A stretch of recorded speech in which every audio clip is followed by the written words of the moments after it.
Hey, Bobcat fans, it's time for another Bobcat Coach's Corner. I've got Hope Clark with us today. We're going to talk some Bobcat soccer. Thanks for being with us, Coach. Thanks, Al. I know you're running on fumes, got home late last night, and also looked at some film after you got back, but the long trip there to Pembroke, it's always, it's never an easy one, but we came out of there with a W, huh? Absolutely. Let's recap since we talked last. We had a pretty solid game on Saturday against Columbus State, scored first, but unfortunately fell to a couple of second half goals to a solid team and lost 2-1 there. Take us back there and look at that game a little bit. What did you think about the effort for the squad? I thought we played a very strong first half, and we were able to get that early goal, and I thought we had a lot of good looks there in the first half that I would have liked to have finished and maybe put the game a little bit out of reach. But, we didn't come back as well in the second half, and, Columbus really put the pressure on us and forced some mistakes, and their backs were getting forward and kind of pinning us in. So, we need to learn to adjust to that, and we talked a lot about that this week going into this game yesterday.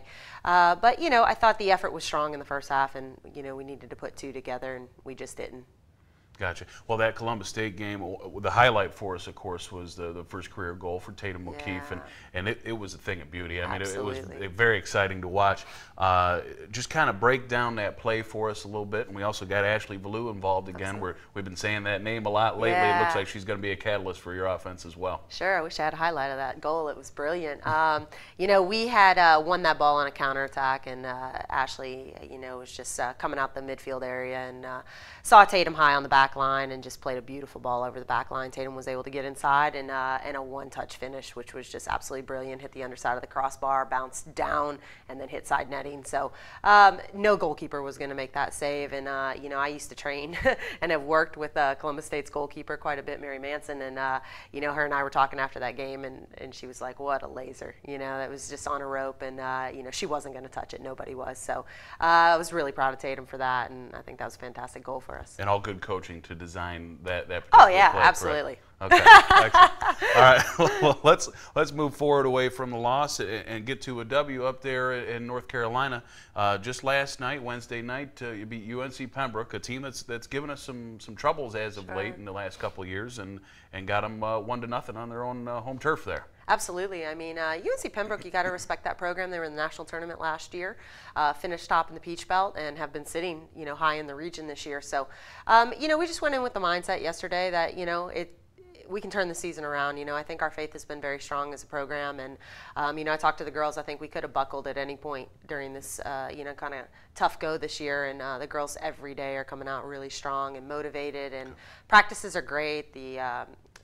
I just think that the spirit is very high, and so I thank them for that. And we just tactically played some great soccer yesterday, and we had some really good looks, and I was just proud of the finish. I mean, I think all in all, you look at the game and you say, well, I think Pembroke's a solid team. They're, hitting the switches on you, and you gotta defend well. And I think the girls, getting a shutout on them was great. And then certainly a road win for us was certainly the morale booster that we needed. Yeah, very few teams are shutting out the Braves on any sort of regular basis.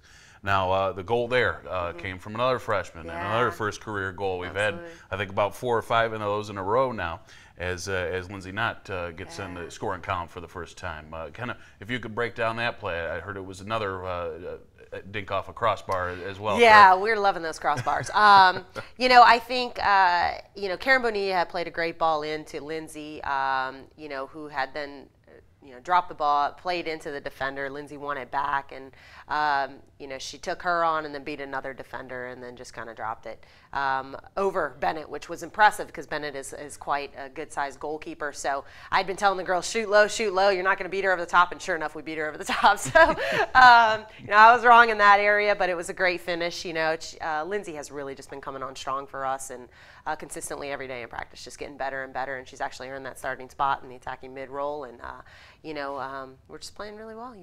So.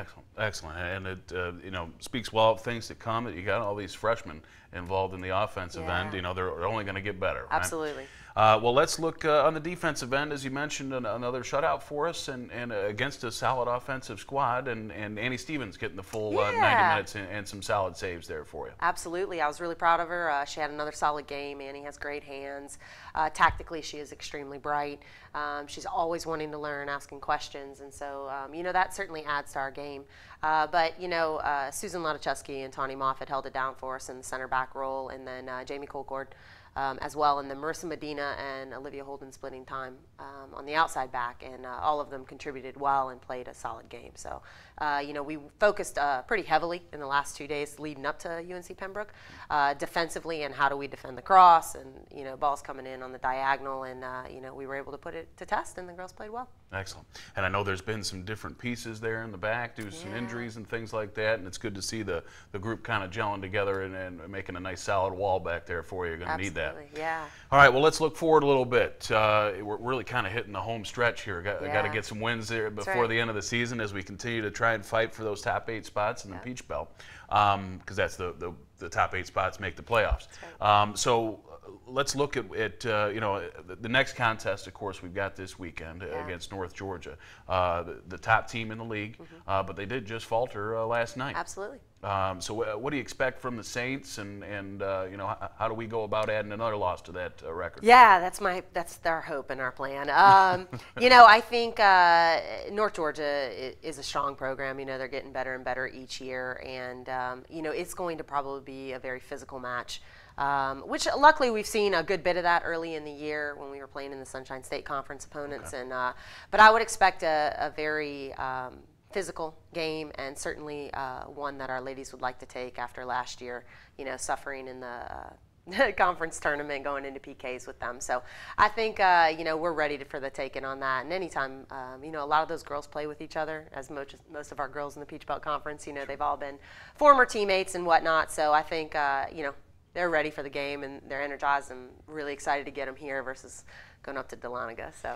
Yep, some bad memories up there, but we'll see if we can strike some new ones on Bobcat Field. Right. Now, again, hitting the home stretch here, only got one non-conference game left, and it seems as though pieces are come together. Again, we haven't been out of any game yet or any match yet, and it looks like the freshmen are starting to come together with those upperclassmen and pulling together a group that might be able to make a stretch run here. Are you feeling the same, Coach? Absolutely.